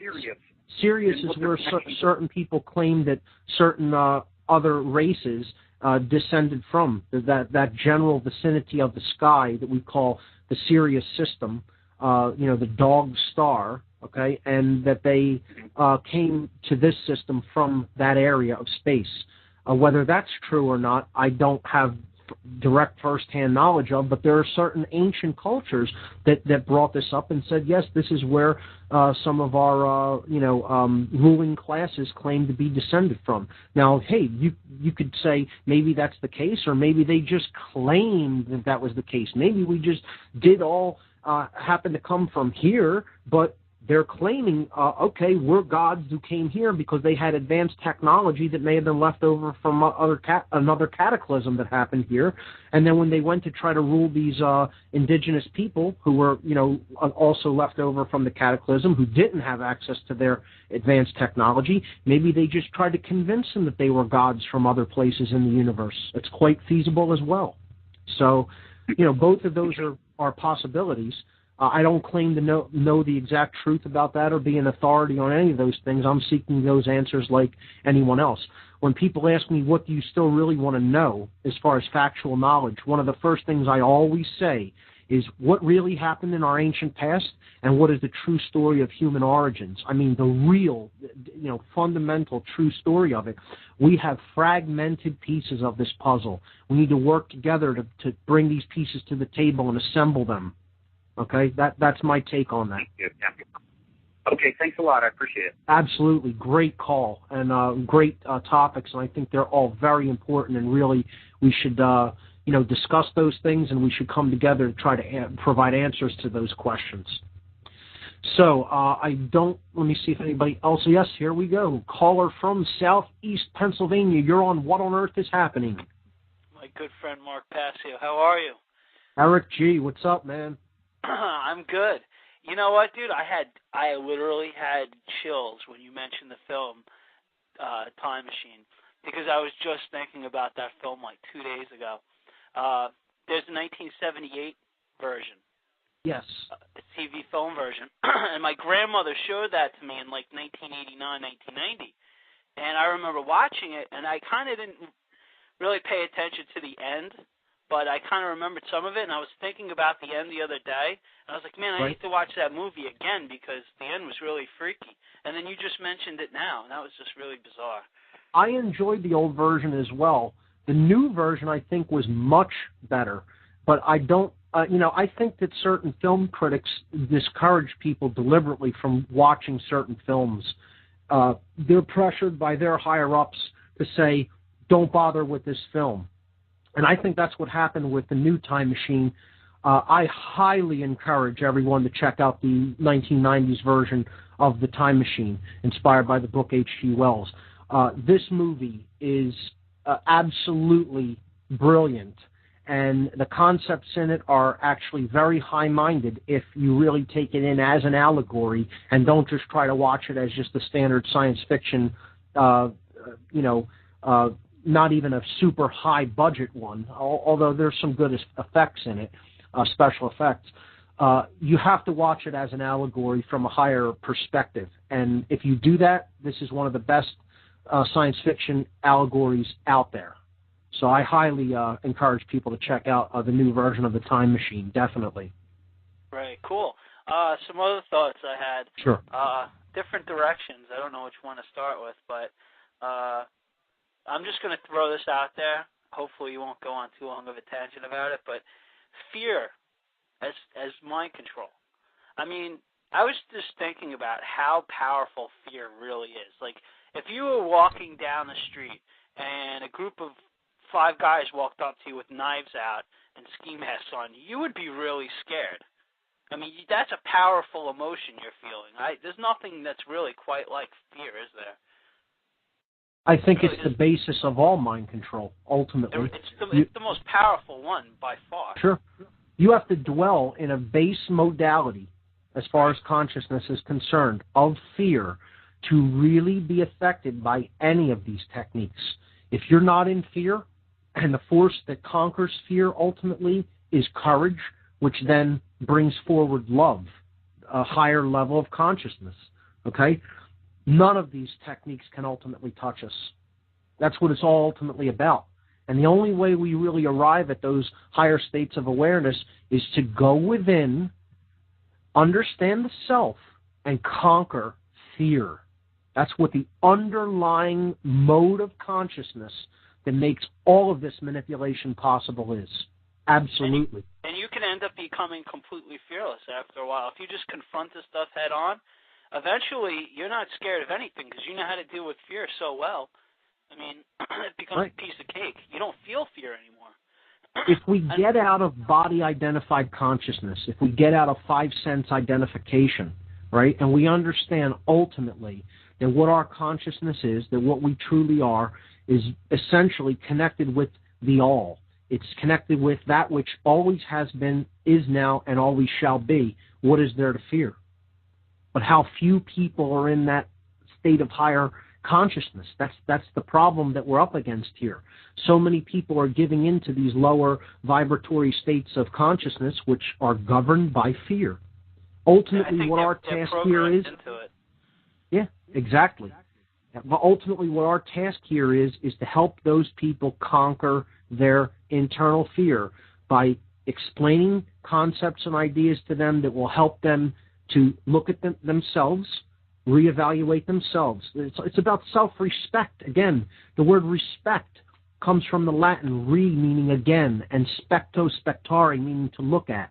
We need to help people to take another look, not only at the society that they live in, but to take another look at themselves. And that gaze needs to be directed inward, not outward, because inward is where the causality, the causal factors are ultimately arriving from what we bring out of us, from our generative center, which is ultimately the heart, which is ultimately that which we care about and direct our focus and attention toward, what we pay attention to, what we use our time and resources to imbue with energy, I guess you could say. And if we assist people, help people to gain more courage, that's how we're going to defeat these forces of fear and ultimately the forces of manipulation and mind control. Good point. One more thing about, you were talking a few weeks ago about colors, and you were saying green. That symbolizes trust. Well, that's why the money's green. That's right. That's why they're always talking with the environmental things. Oh, be green, because if green is the color of trust, then subconsciously you're going to just, first thing you subconsciously think when you look at it or think green is trust. The first thing. So you're starting off at a premise of trust to begin with. Yeah, green is also the color of nature and balance and love energy. Okay, it's the color of the Anahata chakra in the chakra system, the heart chakra. Okay, it is the balance or fulcrum point of everything, the color green. Okay, this is why they use it to take people into the fake green movement, which is based on carbon and carbon taxes, etc. It's all there to just institute more authoritarianism and control and get people to live, in ways that are completely debased, basically, to get them to, live in the most wretched of ways, not even to have heat or lighting or anything like that, because we're as people destroying the earth. We're the biggest danger to the earth because of resources that we use. I agree we need to reevaluate the way that we live and, basically have more respect for our living planet, which supports our life. But this fake environmental movement put out by people like Al Gore, and who's the other guy from UN, Maurice Strong, etc. This is all done for means of tighter authoritarian control. That's it, and implementing of new taxes that'll be paid, to these elite bankers. That's all it's there for. And they are co-opting this through the color green.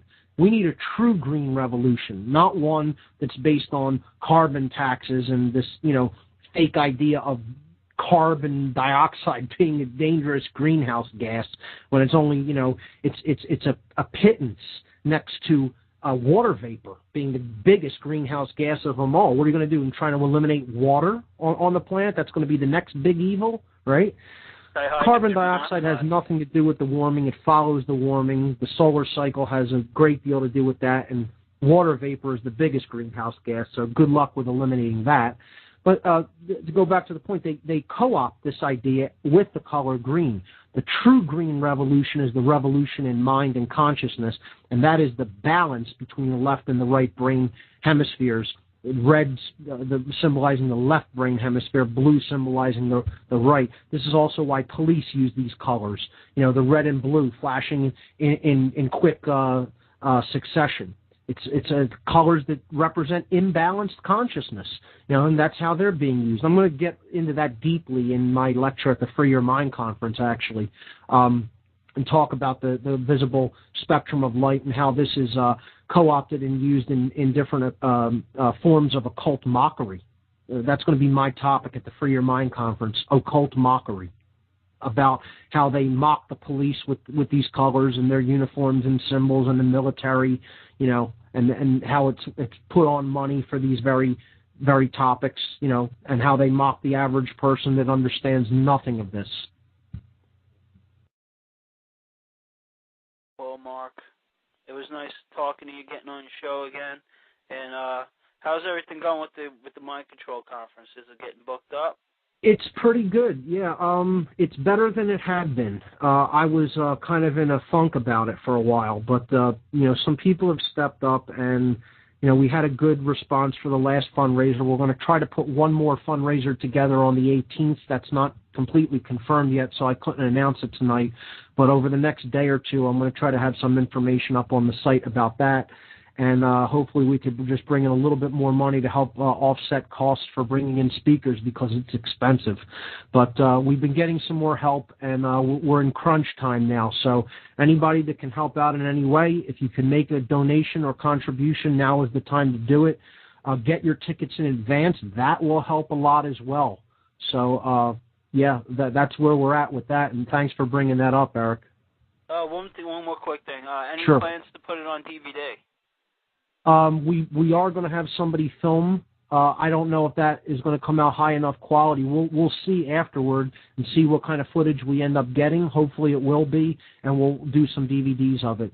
We're going to try, if we can get the streaming to work properly from inside the venue, to broadcast some of the speeches and presentations over the air as well through streaming, and more will be announced on that in coming weeks. Eric, thanks so much, man. I think that's about all we have time for this week. But I always appreciate you calling in, man, and keep up putting the good word out there, man. Love you to death, Mark. Take care, buddy. Thank you. Bye-bye. Take care, Eric. Thanks, man. All right. All right, ladies and gentlemen, that's about all we have time for here on What on Earth is Happening this week. I think it was a great call-in show. It was a lot of fun. We'll have to do this again in the future. I think what I'll just going to jump into next week is mind control methodology number 13, the usage of subversive symbolism, the language of symbolism that we need to become literate in if we're going to break these mind control methodologies. So this is a big one, and I'll spend many weeks on this, and we'll be getting into specific symbols over the next many weeks. So with that having been said, I want to thank everybody for listening. You've been listening to What on Earth is Happening right here on the Intel Hub News Network. I'm Mark Passio. My website is whatonearthishappening.com. The network's website is theintelhubnewsnetwork.com. I'll see you here next week, folks. Thank you and good night.